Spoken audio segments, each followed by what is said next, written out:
Good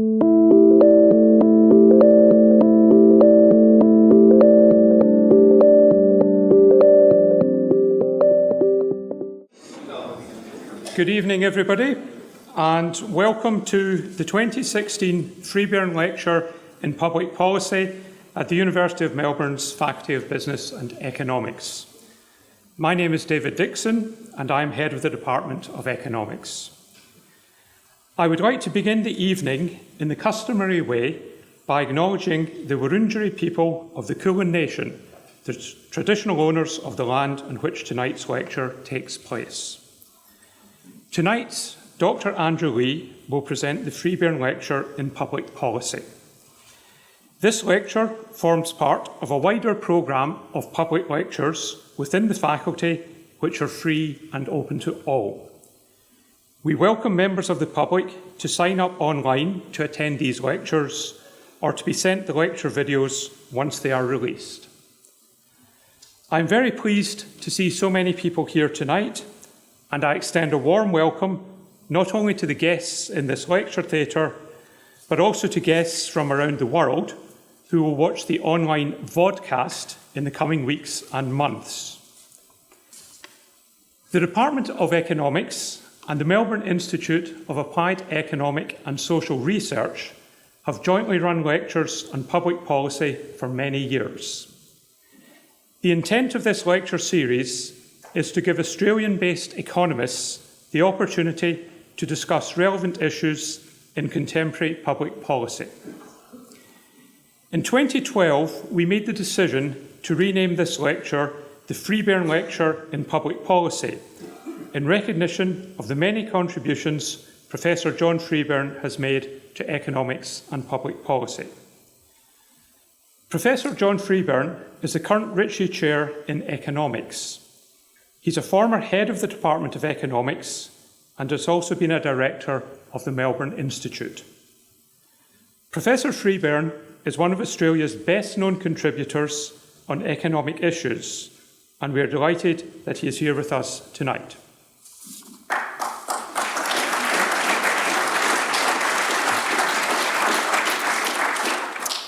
And now I welcome our Chancellor, Elizabeth Alexander, to introduce tonight's speaker. And it is my very great pleasure indeed to introduce tonight's speaker, Dr. Andrew Lee. Andrew, as the board tells us, is the Shadow Assistant Treasurer and Federal Member for Fraser in the ACT. Before his election to Parliament in 2010, he was a Professor of Economics at the ANU. Andrew holds a PhD in Public Policy from Harvard University and has a first-class honours degree in Law and Arts from the University of Sydney. He has worked as a lawyer and as a principal advisor to the Australian Treasury.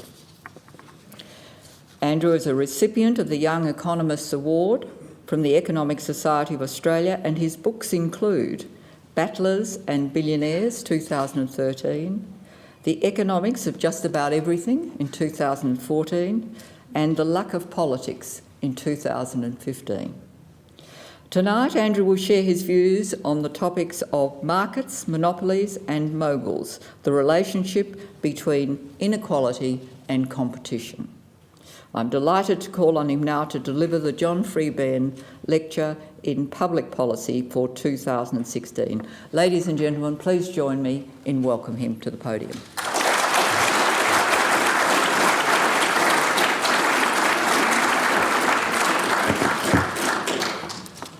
Well, thanks, Elizabeth, for a very generous introduction. Can I too acknowledge the Wurundjeri people of the Kulin Nation and pay my respects to elders past and present. I wanted too to acknowledge people in my occupation, past and present, particularly Max Corden and Craig Emerson, who are here tonight. Can I thank too Bill Griffiths for originally inviting me to give this lecture under circumstances he and I imagined a little different from what we're in tonight, and also to acknowledge David as well for his kind words. I wanted to say it's a real pleasure to be delivering this year's John Freeburn Lecture in Public Policy, and to note too that usually named lectures are given for people who've passed away. I have to say that personally it's much nicer to do things this way around. As Woody Allen once noted, I don't want to achieve immortality through my work, I want to achieve immortality by not dying. I don't want to live on in the hearts of my countrymen, I want to live on in my apartment. And John Freeburn's not just very much alive, he's also doing excellent work on topics of first order importance, continuing to publish regularly in refereed journals. Something that's, let's face it, pretty impressive for a person who is in his 5th decade of research. When I was a visiting academic at Melbourne University Economics Department, John was a terrific colleague, generous with his time, insightful with his comments. He's one of the people I draw on as a parliamentarian when I want to test ideas or look for new ones. Australian public finance is better for John's careful insights, and it's a true honour to be delivering the Freeburn Lecture tonight. Now, my topic tonight is the relationship between competition policy and inequality. If I were still an economics professor, I would have a plethora of PowerPoint slides to now dive into. And it's true, I've got a picture and graph or two to share with you. But because I'm a parliamentarian, let's start with a story. In 1992, packaging businessman Ed Zack started cardboard box manufacturer Zackpack with a leased factory in Caringbah and then a permanent faculty at Ingleburn in Sydney. They had just one cutting machine and one folding gluing machine. A family-run operation, Zackpack hoped, like many small businesses, to grow large enough to expand it to put on more staff and expand its operations. Now, the cardboard box manufacturing industry is significant because such a large share of products come packaged in cardboard. Indeed, some have even argued that if you want to understand the output of the overall economy, if you want a leading indicator, then you should look at the output of cardboard box manufacturers. If people aren't buying boxes, the theory goes, they're not buying products. At the time when Zackpack began, the Australian cardboard box market was worth around $2 billion. Not surprisingly, Zackpack's management wanted a slice of the action. They didn't expect to become billionaires, but they did figure that if they worked hard and played by the rules, they'd be able to expand their operation. Unfortunately for Zackpack, others had different ideas. Between them, two companies, Visy and Amcor, controlled over 90% of the cardboard box market. They weren't merely large, they were actively colluding. Over a 5-year period, from 2000 to 2005, senior representatives of the two firms began a series of clandestine meetings. And in scenes reminiscent of spy thrillers, they met in hotels and motels, including the Rockman Regency Hotel in central Melbourne and the Tudor Motel in Box Hill. They made phone calls from public phones and prepaid mobiles and met up in parks, including Westfolds Park in Templestowe and Myrtle Park in North Balwyn. And the collusion went to the highest level of the firm, including a 2001 meeting at the All Nations Hotel in Richmond between the firm's two chief executives, Amcor's Russell Jones and Visy's Richard Pratt. Eventually, as happens in so many clandestine affairs, things broke down. Since the start of their collusion, Visy's market share had grown from 47 to 55% of the market, but Amcor's had shrunk from 45 to 36%. The end of 2004, Amcor went to the Australian Competition and Consumer Commission and announced it was willing to confess its role in the collusion in exchange for immunity from prosecution. The ACCC took action, ultimately leading to a court judgment which imposed a $36 million fine on Visy for price fixing, the largest fine in Australian history at that time, and $2 million worth of fines for the individuals involved. The ACCC also sought a criminal conviction against Richard Pratt for providing false evidence. The charge was ultimately abandoned on account of his poor health, and Pratt passed away in 2009. A few years later, a class action brought by Maurice Blackburn on behalf of more than 1,000 businesses affected by price fixing led to Amcor and Visy paying out $97 million. In 2009, Chris Bowen, as Minister for Competition Policy and Consumer Affairs, criminalised cartel conduct with a jail term of up to 10 years. This put Australia in line with the United States, United Kingdom, Germany, Ireland and Canada. Those involved in the cardboard box cartel were fortunate their cartel didn't operate a few years later, or they might have found themselves behind bars for serious cartel conduct. The combined market of Amcor and Visy is still large, 84%, but significantly down from the 91% that was at the peak of the duopoly. What about Zacpac? Their Sydney factory is now expanded to 5 cutting machines and 4 folding gluing machines, far more computerised than when it began. Zacpac recently opened a second factory at Stapleton, the Gold Coast. In the past few years, their business has grown at an annual rate of over 30%. Like a large tree that overshadows the saplings around it, firms that abuse their market power prevent newer competitors from growing. They hurt entrepreneurs and can reduce the scope for innovation. Consumers suffer through higher prices, lower quality and less choice. But some of the benefits of market power invariably go to the people who run the firms. At the height of his secret meeting at the All Nations Hotel, Richard Pratt was the 3rd wealthiest person in Australia. But aren't moguls who make their money through wielding market power the exception? What about the story of ingenious entrepreneurs creating value for their community? Well, you can point to some examples. You can think of Boost Juice founder Janine Ellis, Red Balloon founder Naomi Simpson, Atlassian founders Mike Cannon-Brooks and Scott Farquhar, and Bing Lee founder Bing Lee. But alas, when it comes to the very wealthiest Australians, breakthrough innovators aren't the norm. Analysing how the wealthiest Australians made their money, Gigi Foster and Paul Frieders estimated that just 5 out of 200 had become rich primarily by inventing a new product or service. Far more commonly, they found the most affluent operated in industries with limited competition or significant reliance on government decisions. One analysis from the 1990s looked at the industries in which rich listers made their fortunes, and it concluded that about a quarter grew wealthy in an industry that was uncompetitive at the time. Since then, the problem may indeed have become worse. As BRW noted in 2012, there's a dearth of new, young or entrepreneurial people on the latest BRW rich list. The remainder of tonight's talk is structured as follows. I'll begin by talking about the extent to which the largest players dominate markets in Australia and how this has changed over time.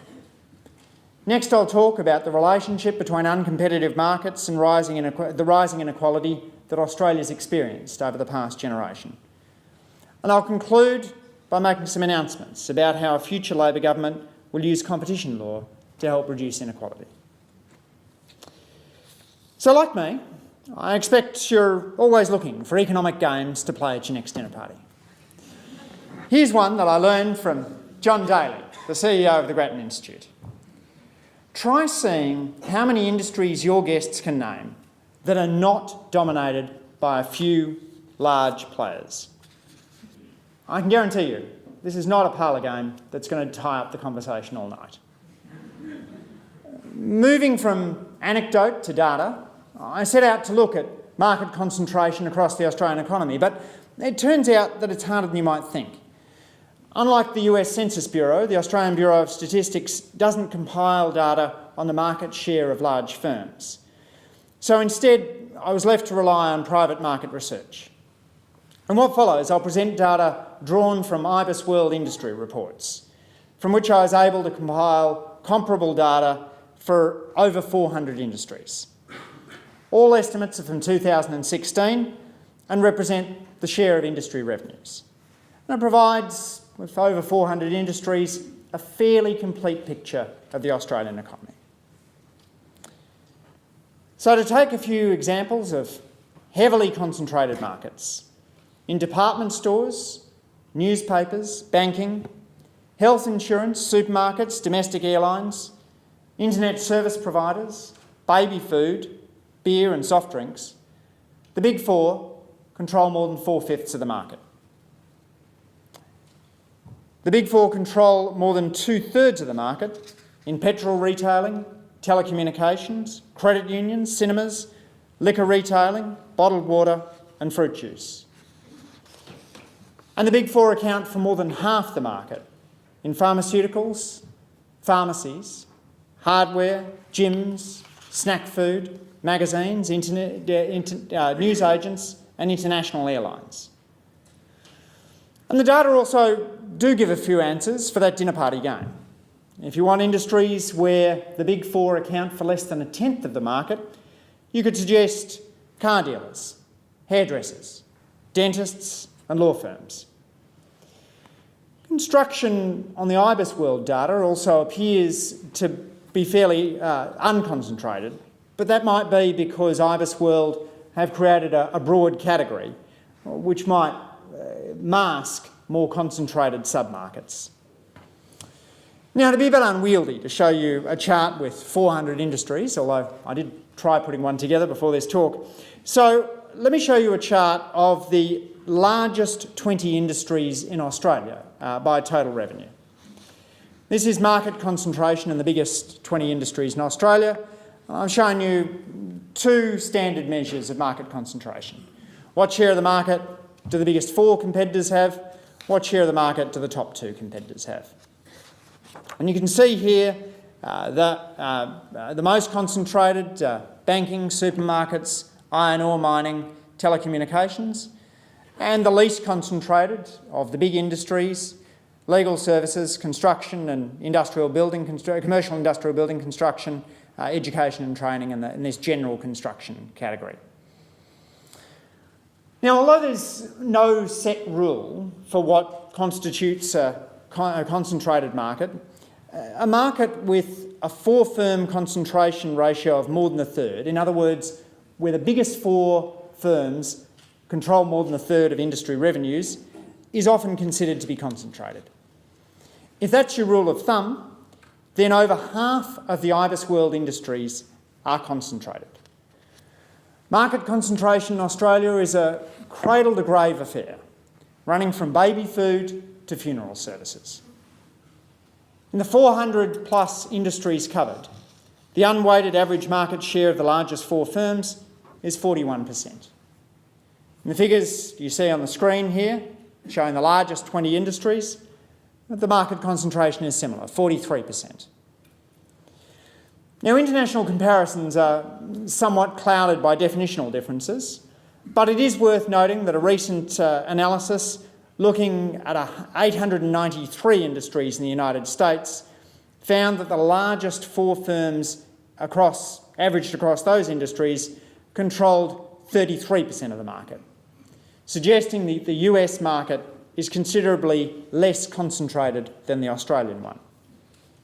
Now, it's possible that US analysis is defining markets more broadly, or that the particular markets I've been able to study are more highly concentrated.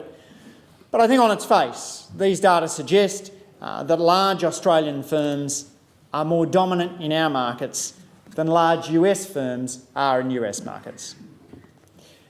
Now, by way of comparison, this next picture looks at 12 markets for which I was able to get a 4-firm concentration index for both the United States and Australia, as close as I could come to an apples-to-apples comparison.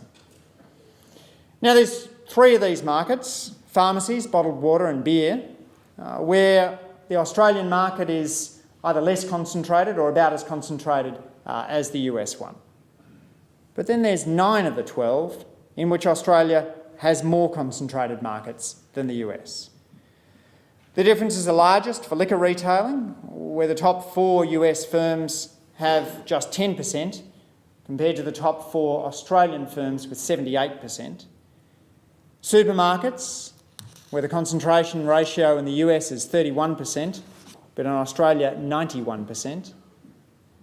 Petrol, where the Big Four in the US control just 14% of the market, but the Big Four in Australia control 70% of the market. And that cardboard manufacturing example that I started with, where in the US the Big Four control 36% of the market, Australia 88% of the market.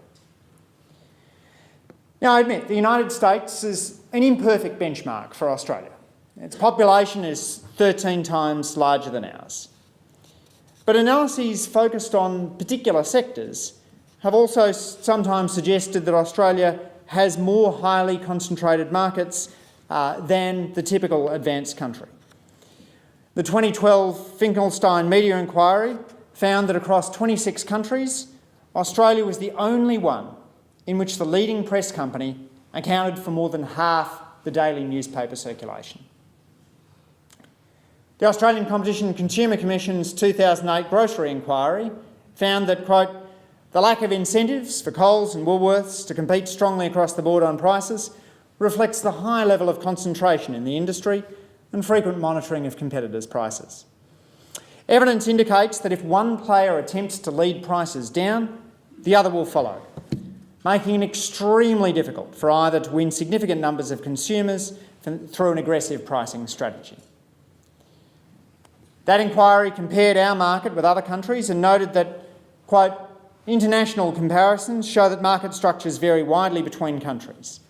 In some OECD member nations, including New Zealand and Austria, the grocery industry is dominated by 2 participants. The United Kingdom and Canada have a larger number of retailers, though there's one clear leader in each country.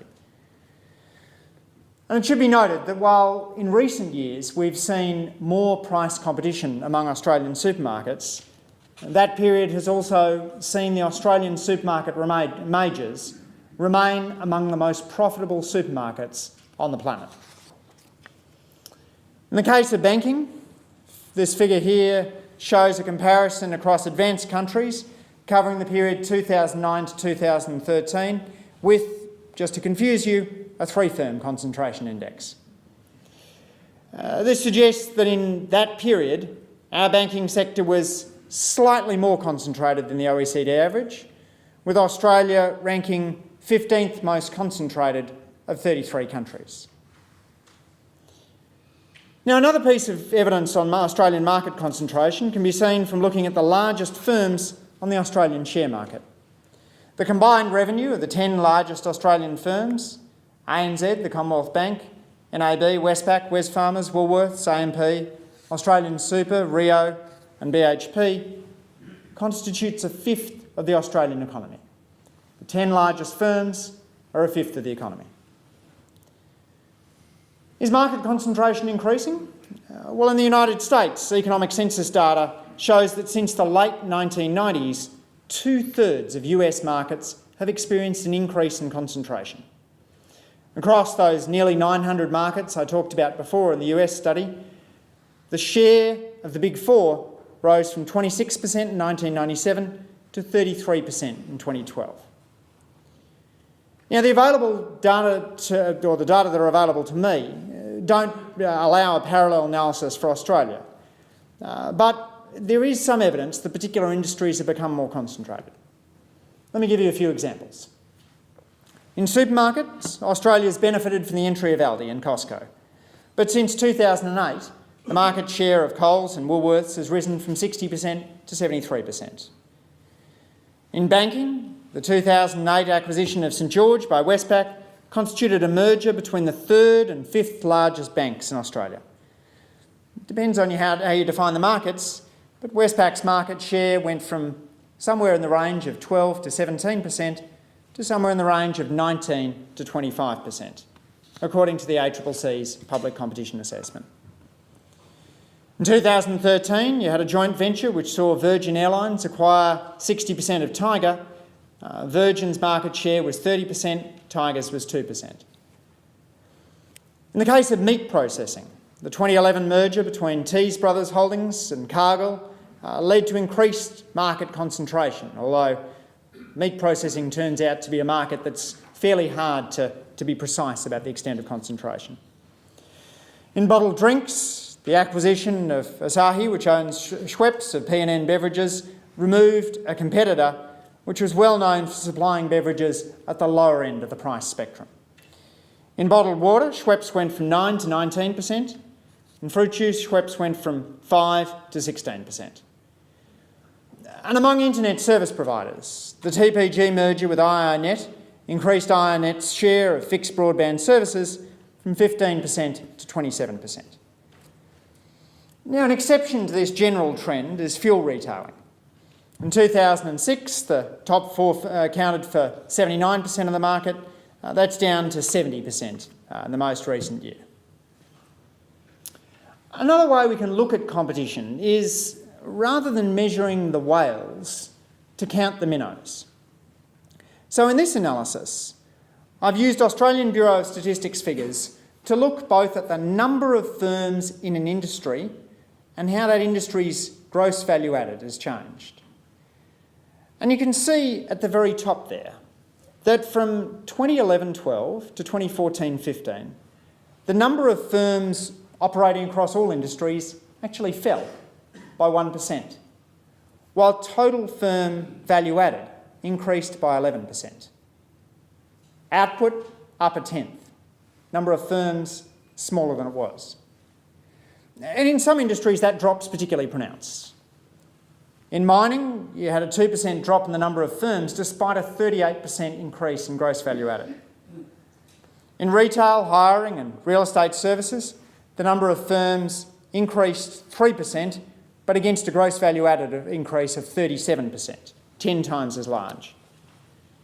In retail trade, you saw the number of firms fall 8%, while value added increased 13%. So, as you can see from that analysis, the long tail of small and medium-sized businesses has shortened somewhat in recent years. So what might explain the observed degree of market concentration in Australia? The most obvious is the Australian market size and proximity to international markets. As ACCC Chair Rod Sims has observed, Australia has many markets that are highly concentrated, which is perhaps not surprising given the relative size of our population. But that doesn't explain why our markets should have become more concentrated. Since the turn of the century, Australian population growth has been among the fastest in the advanced world. Incomes per person have also risen, although they've been a bit stagnant in recent years. If all that mattered were market size, there should be less market concentration in Australia, not more. But a range of factors have pushed in the opposite direction. As the Council of Economic Advisers in the United States recently noted, the causes underlying a possible decrease in competition and corresponding increase in market power aren't clear, but candidate explanations include efficiencies associated with scale, increases in mergers and acquisition activity, firms crowding out existing or potential competitors, either deliberately or through innovation, and regulatory barriers to entry, such as occupational licensing, that have restricted the entry of new firms into a variety of markets. Now, the Institute for Mergers, Acquisitions and Alliances helpfully tracks merger activity in Australia all the way back to 1992. Over that period, the Institute reports that the number of mergers has risen from just 394 in 1992 to 1,460 in 2015. The value of those mergers has gone in US dollars from $12 to $117 billion. Merger activity peaked in 2007 when Australia saw over 3,000 mergers with a total value of over $300 billion US dollars. And worldwide, the Institute estimates that in the past 3 decades, there's been almost a 10-fold increase in the number and the value of mergers. Now, admittedly, not all merger activity will result in increased market concentration. You have to think about the counterfactual. It might be that one of the firms fails altogether. In other cases, it could be that the merging companies aren't competitors. But in general, I think we'd say that mergers increase market concentration. And a similar pattern can be seen in new business formation. As I noted earlier, the total number of businesses in Australia fell by 1% over the period back to 2011. And as you might imagine, there's a lot of churn in the business sector. Australia has about 2 million businesses, and every year about 10 to 15% start up and about 10 to 15% shut down. So in principle, that decline in the number of firms that I showed you before, the 1% decline, could be driven in two ways. It could either be more exits or it could be fewer entrants. But in practice, the main trend hasn't been business collapse. In fact, business exits have fallen slightly. It's been a slowing of new business formation. From 2011 to 2015, the rate of new business formation in Australia fell 2%. And over time, fewer new businesses is likely to lead to more market concentration. All the way back since the 1950s, services have steadily increased their share of the economy. As a higher proportion of our economy becomes weightless, the challenge of concentrated markets becomes greater still. In information technology industries, some early commentators had speculated that market concentration might be lower because barriers to entry were lower and switching costs were lower as well. But in many sectors, this now looks to be a forlorn hope. Google dominates search. Apple dominates smartphones. Facebook and Twitter dominate social media. Amazon and Alibaba are key players in online retailing. In the sharing economy, Uber and Airbnb have a large share of their respective markets. Competitors struggle to make inroads against these large firms due to a combination of intellectual property, network effects and merger activity. And ironically, the best hope for consumers is probably that the steady expansion of platforms like Facebook and Google is eventually going to bring them into competition with one another, have them treading on one another's toes and creating new competition. Let me turn now to inequality.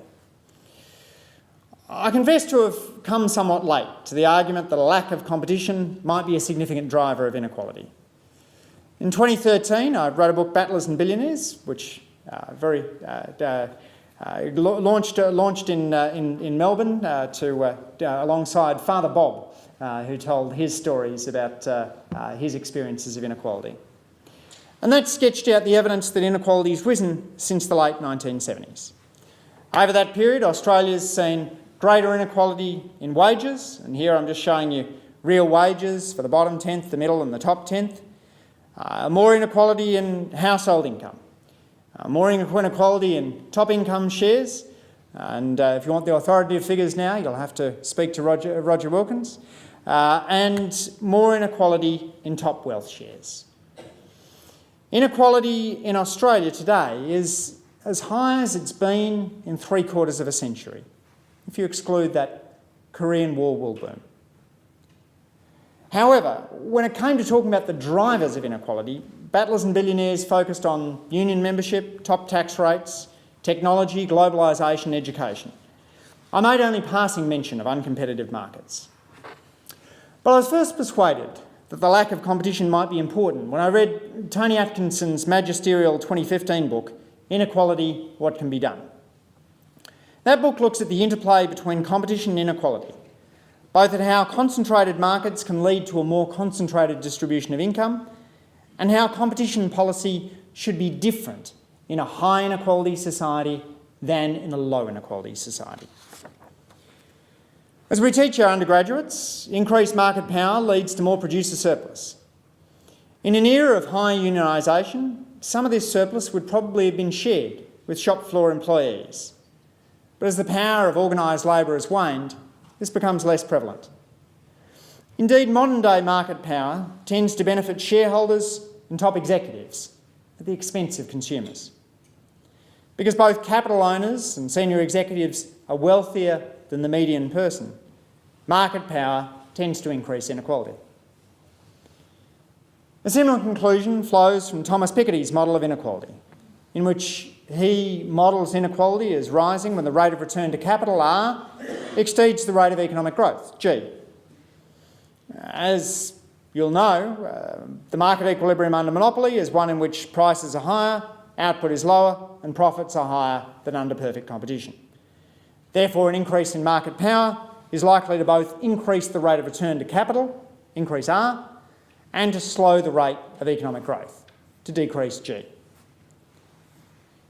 David Dyan, in his analysis of the US economy, has noted that since the 1980s, greater number of mergers have been approved by antitrust agencies, leading him to suggest the existence of an easier regulatory burden in the US over recent decades. Now, one way this might occur is if the number of regulatory staff didn't expand alongside the massive increase in merger numbers that I told you about before. But Dyan concludes that as a result of easier mergers, quote, monopolies drive inequality. Executives and Wall Street traders make astronomical incomes while wages are squeezed. Post-merger price increases from healthcare to cable TV service to airline tickets translate into a decline in real wages. Big mergers also encourage reduction in actual wages when consolidation produces layoffs and limits avenues for employment. And though high skills are supposedly a defence against wage cuts, cartel behaviour by Silicon Valley firms to prevent raiding each other's workers kept wages for coders and engineers lower than they otherwise would have been. Suppliers to platform monopolies experience a price crunch across the spectrum, reducing their own profits and funneling them to the biggest firms where they pass to executives. And Dyan quotes Stiglitz. High concentration in the PC platform market with Microsoft gives rise to the richest person in the country. Monopoly increases wealth at the top, and for average Americans, real wages decrease. Similarly, an analysis of American markets in The Economist magazine notes the lack of competition in many sectors and points out high profits can deepen inequality in various ways. The pool of income to be split among employees could be squeezed. Consumers might pay too much for goods. Now, it's sometimes thought that monopoly power ultimately benefits consumers by spurring innovation. And while that's theoretically possible, it's also easy to think of examples in which market power reduces social welfare, even in innovative industries. For example, through exclusive contracts that lock in inferior technologies. And part of the reason that I opened with a story about a cardboard box cartel is that it's difficult to see in that industry how the duopoly's market power encourage greater innovation. At a macroeconomic level, others have suggested that the US economy is exhibiting the hallmarks of excessive market power. Paul Krugman observes that, quote, profits are near record highs, thanks to substantial decline in the percentage of GDP going to workers. You might think these high profits imply high rates of return to investment, but corporations themselves certainly don't see it that way. Their investment in plant, equipment and technology, as opposed to mergers and acquisitions, hasn't taken off, even though they can raise money, whether through issuing bonds or selling stocks, more cheaply than ever before. As Krugman points out, if high corporate profits reflect growing monopoly power, then the result would be what we see. A US economy with high profits but low investment, even in the face of very low interest rates and high stock prices. Similarly, Larry Summers has suggested that his theory of secular stagnation might be partially driven by increasing market power. Like Krugman, Summers notes that the rate of profitability in the United States is at a near record high level, as the share of corporate revenue going to capital. The stock market's valued very high by historical standards, as measured by Tobin's Q ratio of the market value of non-financial corporations to the value of their tangible capital. And the ratio of the market value of equities in the corporate sector to GDP is also unusually high. A high rate of return to old capital would imply that there's a high payoff to investment in new capital. But as Summers points out, business investment's either in line with cyclical conditions or a little weaker than would be predicted by cyclical conditions. He suggests one way of reconciling it. He says, It could be that higher profits don't reflect increased productivity of capital, but instead reflect an increase in monopoly power. If monopoly power increased, one would expect to see higher profits, lower investment as firms reduced output, and lower interest rates as the demand for capital was reduced. That, he says, is exactly what we've seen in the US in recent years.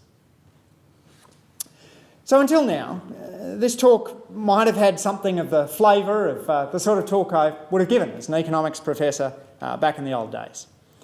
And in delivering that kind of talk, I would have moved now to wave my hands about various possible policy responses.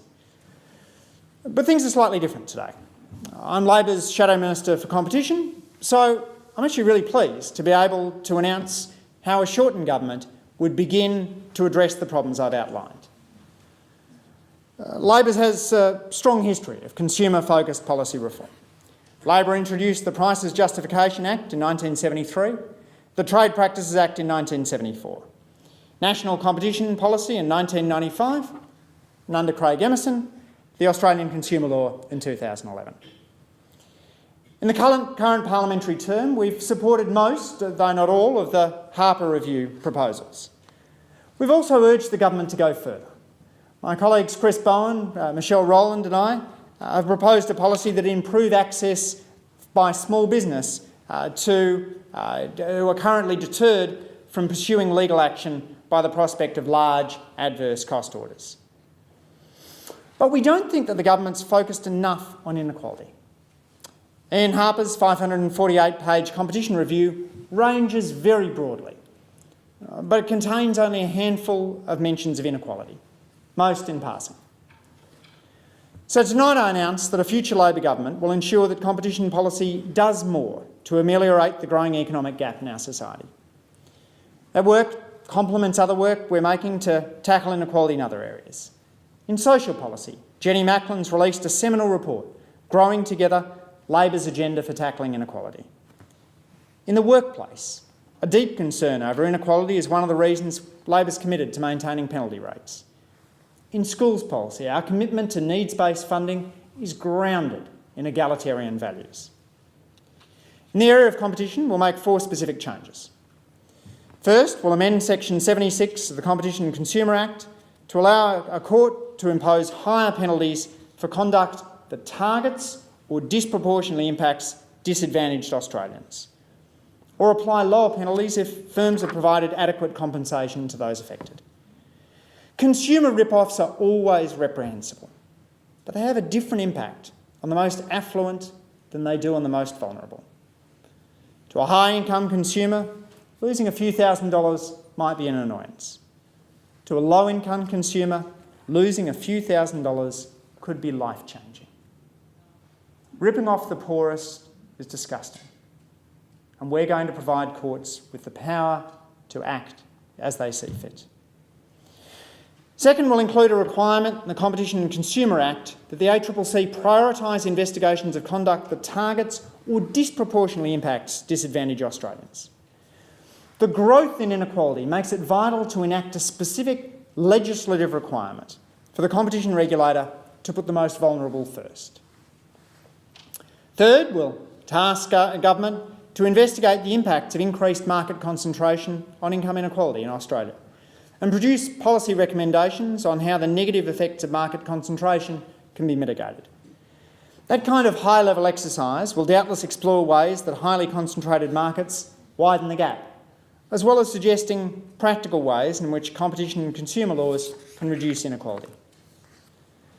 And fourth, we'll encourage states and territories to include competition principles in planning and zoning legislation, as recommended by the Harper Review, with a specific focus on shortfalls of appropriately zoned land for key services in disadvantaged communities. Traditionally, inner-city zoning issues have attracted a disproportionate share of public attention, leaving zoning in outer suburbs too neglected. Ensuring states and territories provide proper attention to outer suburbs and applying appropriate competition principles is critical to the sustainability of those communities and to addressing inequality in them. After a generation of rising inequality and with the evidence pointing towards increased market concentration, it's vital to look at ways of ensuring that competition works for the neediest. Together, these policies will help tilt the playing field towards the most disadvantaged. The past generation has been very kind to those at the top of the distribution. As you can see from the chart before you, the top 1% share has doubled. The top 0.1% share has tripled. Never in Australian history has such a large share of the population owned a private jet, a private helicopter, a Porsche, a Maserati. But at the same time, a significant share of the population is doing it tough. As a result of the Melbourne Institute's Hilda survey, we know that nearly a quarter of Australians say they couldn't raise $3,000 in an emergency without doing something drastic. 1 in 5 families say they can't afford a week's holiday away from home just once a year. 1 in 8 say they can't afford dental care. 1 in 20 say they can't afford Christmas presents for family and friends. Looking at industry data across 400 markets, Australian product markets, to me, appear pretty highly concentrated. Applying the rule of thumb that a market's concentrated if the biggest 4 firms control a third or more, over half all industries are concentrated markets. Concentrated markets aren't the only driver of rising inequality, but it seems likely they've played a part in the steady rise in inequality over the past generation. Engendering more competition in Australia wouldn't just have efficiency benefits, but most likely equity impacts as well. Similarly, on the policy side, competition and consumer laws will never be the only way in which governments seek to fight inequality, but they should be enjoined to the battle. By tilting competition and consumer laws towards the most disadvantaged, it might be possible to ameliorate the rising gap between the rich and the rest. Thanks very much.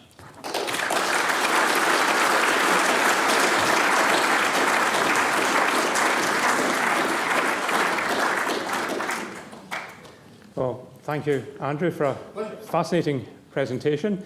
Andrew has kindly agreed that he will take a few questions, so we've got a limited amount of time. We've got roving microphones, so could I ask you to identify yourself before you ask your question, please? And John was the first with his hand up. Thanks very much, Andrew. Really a great economist talk.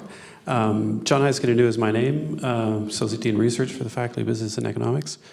I found your example of Coles and Woolies absolutely right on, in the sense that we have this new market entrant, Aldi. So prior to coming to Australia, I used to live in Essen, Germany, which is the home of Aldi.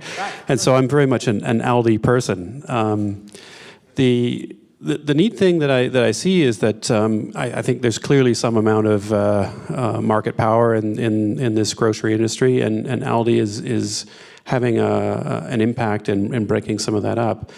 What I find, I think, most obnoxious from Coles and Woolies is that not only do they have near monopolistic kind of power, but they actually have monopsonistic power. And in a way that they have sort of dealt with this increased competition by actually squeezing their suppliers and the introduction of their own home brands. I would hope that you'd go after this kind of absolutely obnoxious behavior of squeezing the suppliers. So it's not just the product; it's the input market where there's this concentration.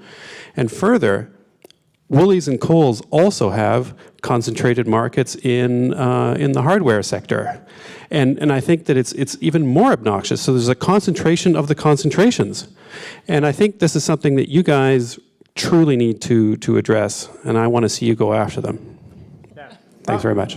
Thanks, John, and kudos to the people of Essen for figuring out that there was the world had an appetite for a supermarket in which you couldn't buy all the groceries you needed for a week.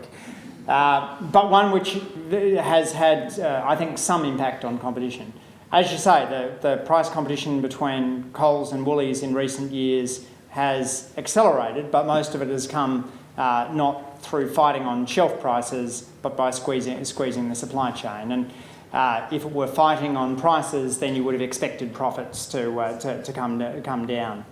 I also wondered, as you spoke, I guess I was thinking about, as a labour economist, I was actually wondering whether you had in mind monopsony hiring power in small town labour markets as well. Something I'd be interested to see work on, but as far as I know, people haven't explored. Uniform pricing across Coles and Woolworths applies to, I think it's about 2/3 of the products, and that's probably of most benefit in regional communities. So there's some benefits on that side, but as you say, it's squeezing the suppliers. Okay, ladies and gentlemen, unfortunately I have to draw the evening to a close. Thank you very much for attending. I hope you have found the evening as fascinating as I have. Andrew, thank you so much for your time, and I'd just like to present with a small token of our Thank you very much. Thanks very much.